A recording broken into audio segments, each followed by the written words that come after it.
बोध कथा एक बोध कथा नहीं होती, वो आपके जीवन की गति, दिशा और दशा को बदलने का कार्य करती है।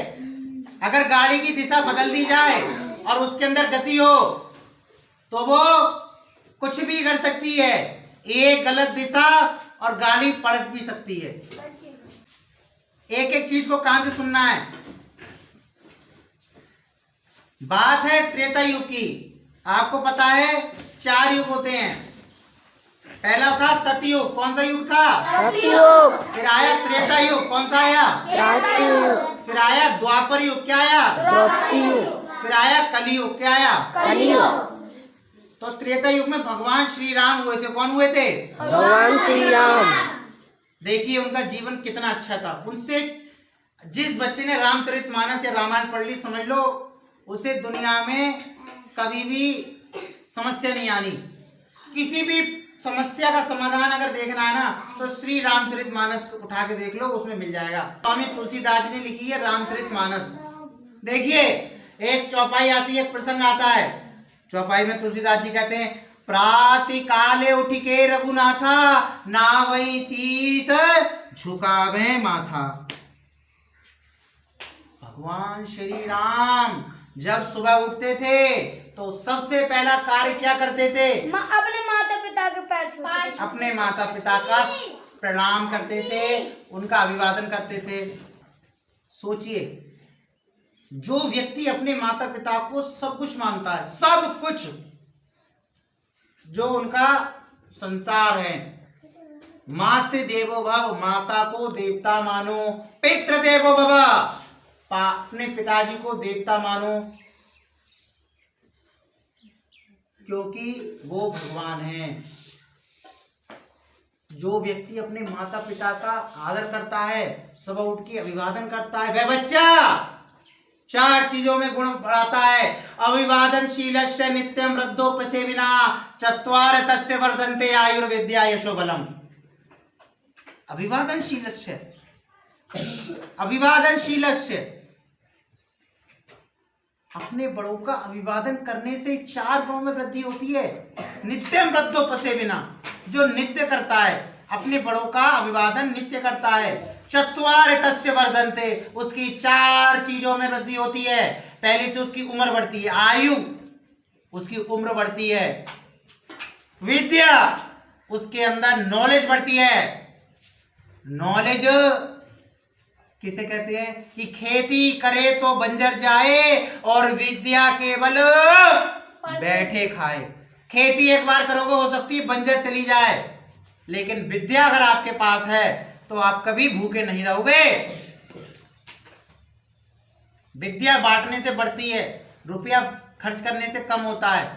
विद्या बांटने से कैसे बढ़ती है? माना शनि के पास 1 रुपया है और कर्ण के पास 1 रुपया है, इन्होंने आपस में बदल लिया तो दोनों के पास 1 रुपया रहा। शनि को गणित आती है, कर्ण को अंग्रेजी आती है। इन दोनों ने आपस में अपनी, इन्होंने अंग्रेजी सिखा दी, इनको गणित सिखा दी, तो बताओ ज्ञान बढ़ा कि घटा? बड़ा। बढ़ा। विद्या बांटने से बढ़ती है। और जितना आपको आता है दूसरों को बताने की कोशिश करो।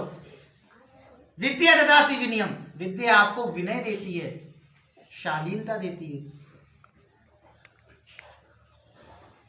विद्या एक ऐसी चीज है जिसको ना चोर चोरी कर सकता है, तुम्हारे सिर में से तुम्हारी ज्ञान निकाल लेगा, ना भाई बांट सकता है, ना राजा छीन सकता है।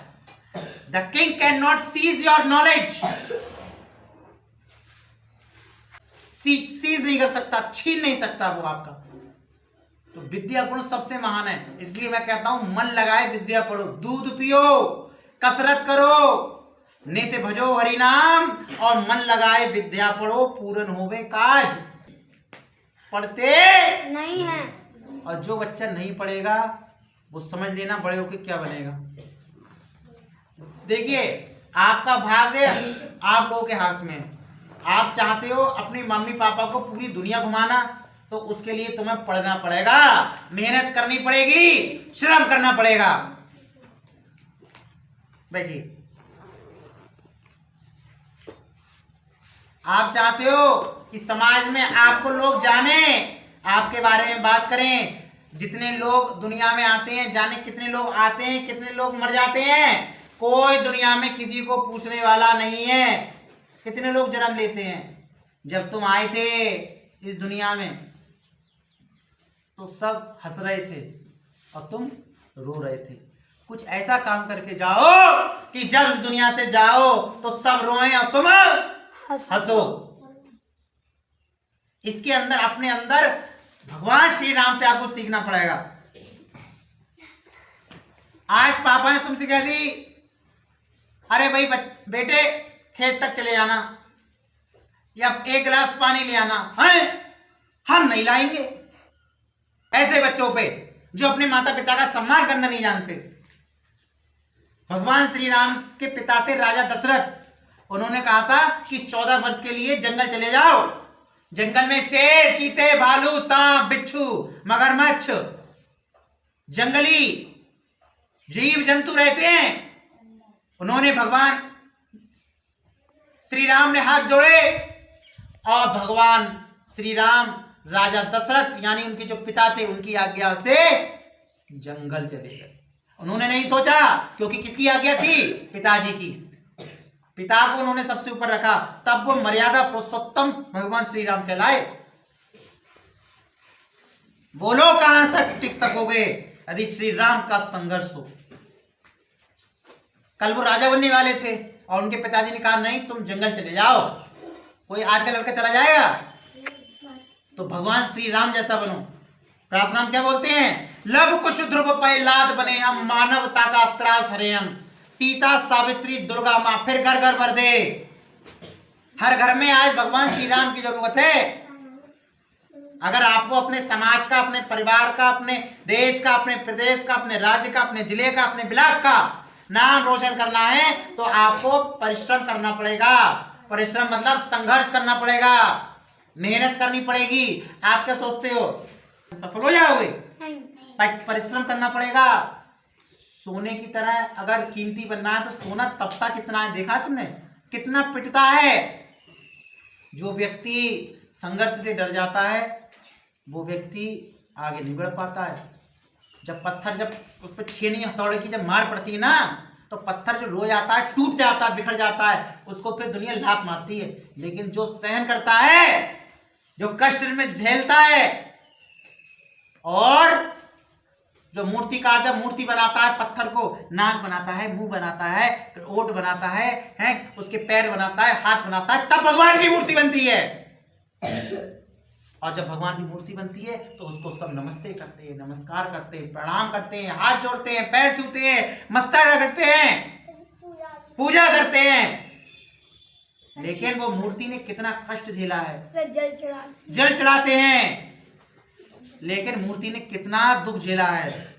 उसके नाक बनी थी तो उसकी यहाँ पे छेनी चल रही थी, हथौड़ी चल रही थी। ऐसे ही आपको दिन रात इतनी मेहनत करनी है कि आपके बराबर कोई हो ही ना। अगर पढ़ रहे हैं तो मैं गणित पढ़ रहा हूं, कक्षा 5 वाले बच्चे विशेष ध्यान दें, नवोदय का पेपर आने वाला है। हम इतना पढ़ेंगे, इतना पढ़ेंगे, इतना पढ़ेंगे, जब तक हम नवोदय का पेपर क्वालिफाई नहीं कर लेते। अपने अंदर इतना तेज लाओ कि दुनिया में कोई भी ताकत,